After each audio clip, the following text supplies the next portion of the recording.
simulan na natin ang ika-32 istorya.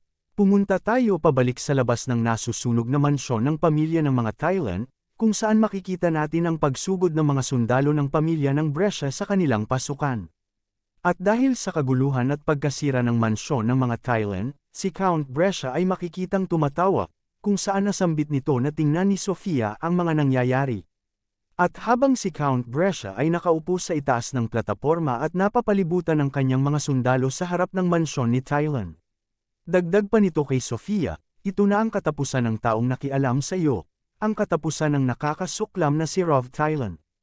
Kung saan habang nakaupo sa hita ng Count si Sofia at yakap-yakap niya ito, nasambit niya na ang kanyang ama ay matalino at matapang. At dagdag pa ni Sofia, ang kanyang ama na si Count Brescia ay mahal na mahal niya. At lumipat naman tayo sa pasukan ng nasusunog na mansyon ng pamilya ng Thailand, kung saan makikita natin ang mga bangkay ng mga namatay na mga sundalo ng mga Thailand habang patuloy ang mansyon na nasusunog. At sa loob naman ng mansyon, mayroong 3 mga mersenaryo ng Brescia na nagpapalabas ng kanilang mga sandata. At dahil may nakita ang mga ito na hindi parte ng kanilang grupo, nasambit ng isang mersenaryo, kayong mga bastardo na mersenaryo ng mga Thailand ay buhay pa rin, kung saan nag-utos ito sa kanyang kasamahan para lusubin ang tao na nasa kanilang harapan. Kung saan mayroon tayong makikitang kulay itim na espada na mayroong mamahaling bato na nakaukit dito. At ang may-ari ng engrandeng espadang ito ay si Raven, kung saan agad nitong sinugod ang 3 mga mersenaryo at nagpalabas ng mabilis na atake, kung saan dahil sa atake na ginawa ni Raven, ang 3 ay napalipad sa ere dahil sa lakas nito. At habang nagpapatuloy si Raven sa loob ng mansyon, naisip niya na wala siyang oras para sa mga maliliit na tao at kailangan niyang magmadali para mahanap si Rov Thailand. At lumipat naman tayo sa ibang parte ng mansyon, kung saan may makikita tayong sundalo ng pamilya ng Brescia na nagtamo ng atake sa kanyang leeg gamit ng may takip na espada. At ang may hawak ng espadang ito ay si Isla, kung saan ang isa din na sundalo ng mga Brescia ay agad din niyang inatake sa leeg gamit ng kanyang may takip na espada. At dahil sa lakas ng atake na ito, makikita ang sundalo na nawala ng malay at natumba sa sahig. At makikita natin ang mga sundalo ng Brescia na natalo ni Isla na nakahandusay sa sahig ng nasusunog na mansyon. At habang nakatingin si Isla sa mga sundalong ito, at habang hawak-hawak nito ang kanyang 2 espada, bigla na lang may nagsalita sa kanyang likuran at nasambit ng boses, "Bakit hindi mo sila pinapatay?" Wika nito. Kung saan agad itong napansin ni Isla, at siya ay napalingon sa kanyang likuran at nakikita nito ay isa pang sundalo ng mga Brescia na papalapit sa kanya. At ang sundalong ito ay si Knight Commander Fillmore, kung saan nang makalapit siya kay Isla, siya ay napahinto at nasambit niya na si Isla ay masyadong mabait para maging isang knight ng Valvas.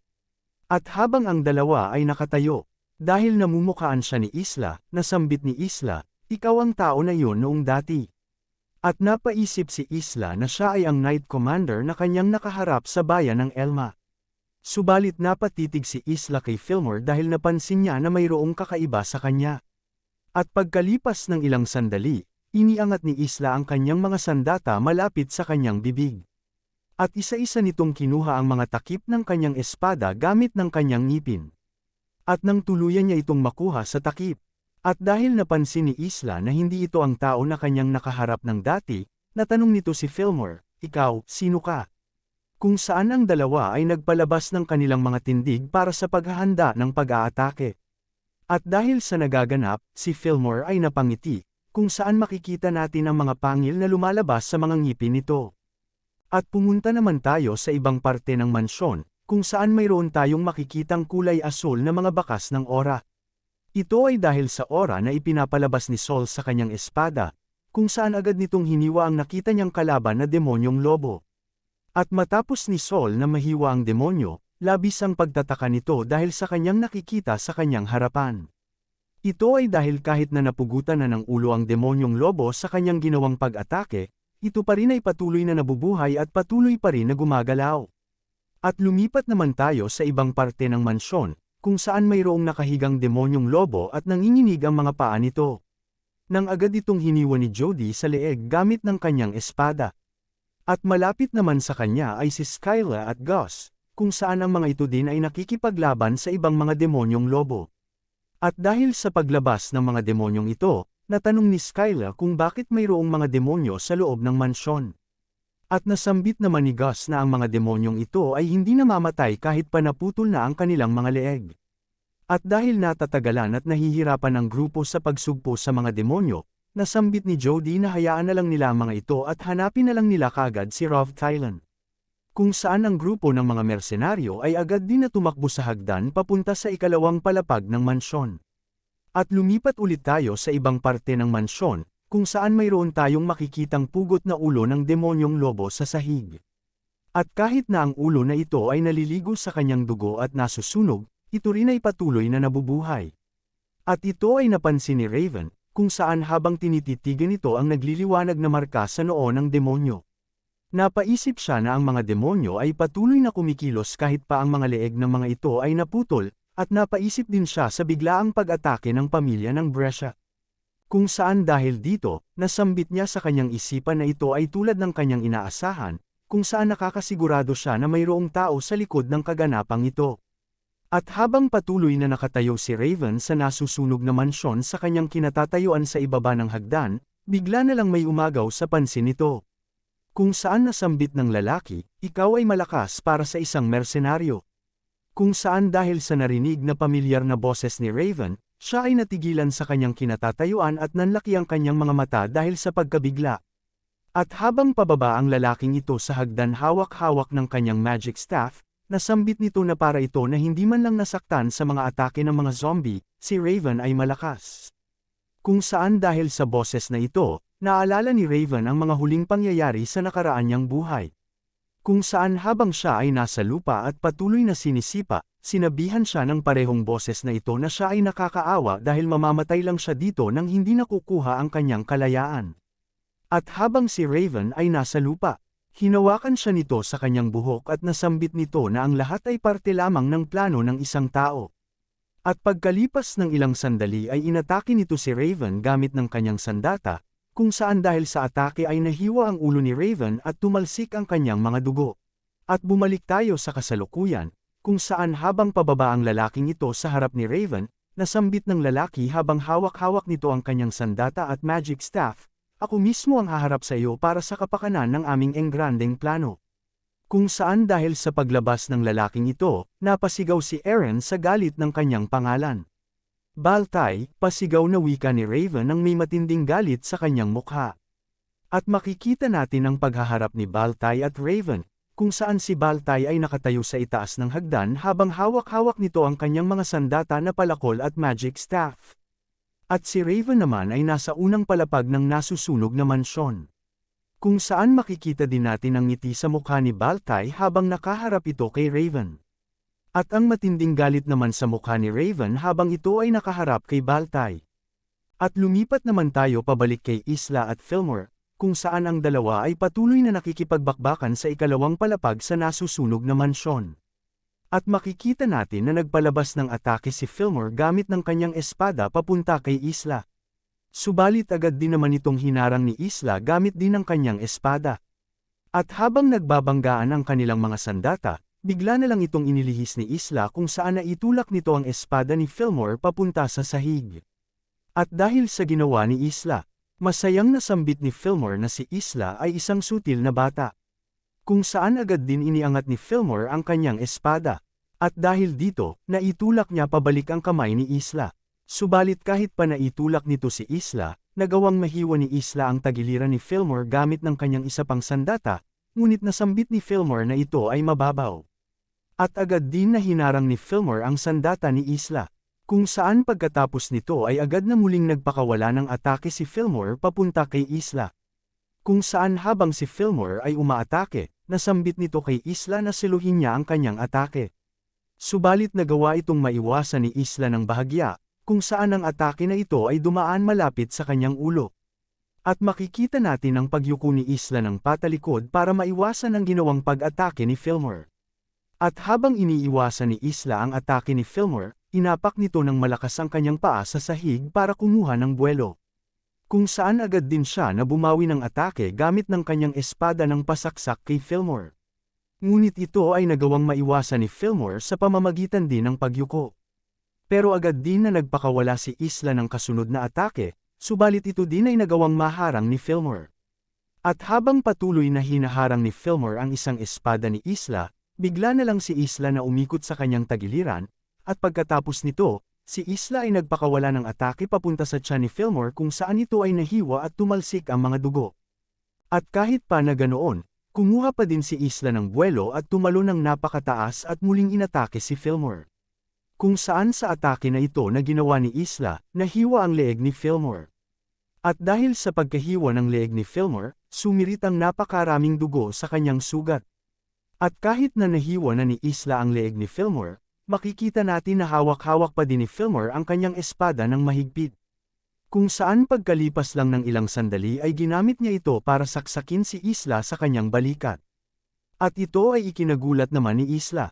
At dahil sa pagkakasaksak ng balikat ni Isla, napakagat siya ng kanyang ngipin dahil sa sakit na kanyang nararamdaman. At agad din na napa-atras si Isla habang hinihila ang kanyang kamay sa sahig kung saan nabitawan nito ang kanyang isang espada. At makikita natin na namimilipit si Isla sa sakit habang hawak-hawak nito ang kanyang kamay dahil sa kanyang sugat na natamo. At habang siya ay nakaharap kay Fillmore, makikita natin na kahit na nahiwa na ang leeg ni Fillmore ay patuloy pa din ito sa paggalaw.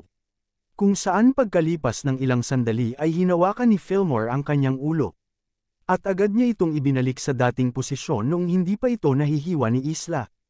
At dahil sa mga nasisilayan ni Isla, ito ay labis niyang ikinabigla kung saan nanlaki ang kanyang mga mata. At dahil sa pagkahiwa ng kanyang ulo, nasambit ni Fillmore na ito ay inaasahan niya sa isang knight ng Valvas na mayroon ng karanasan sa daan-daang digmaan. At dagdag pa ni Fillmore na mukhang ang katawan niya ay hindi bagay para kumalaban kay Isla. At habang nakaupo at hawak-hawak ang kanyang sugat, sinagot ni Isla si Fillmore, "Tinalikuran mo ang pagiging isang tao, bastardo." At agad din itong sinagot ni Fillmore na nilampasan na niya ang pagiging tao para sa kapakanan ng kanilang engrandeng plano, at dagdag pa nito na ang kanilang lord ngayon ay isang kahangahangang tao. At dagdag pa ni Fillmore habang nakaharap sa sugatan na si Isla, na nakuha niya ang kanyang immortal na katawan para hiwain ang kanyang mga kalaban. At dahil sa mga nasambit ni Fillmore, napatanong si Isla kung ano ang ibig nitong sabihin sa engrandeng plano. Kung saan agad din itong sinagot ni Fillmore, na ang mga walang halaga na mga nilalang ay walang kailangan na malaman tungkol dito. At dagdag pa nito, na kahit pa siya o si Isla ay hindi ito malalaman. At dahil sa mga nasambit ni Fillmore, nasambit ni Isla kay Fillmore na siya ay tiyak na hindi na isang tao. Kung saan napatingin si Fillmore sa kanya.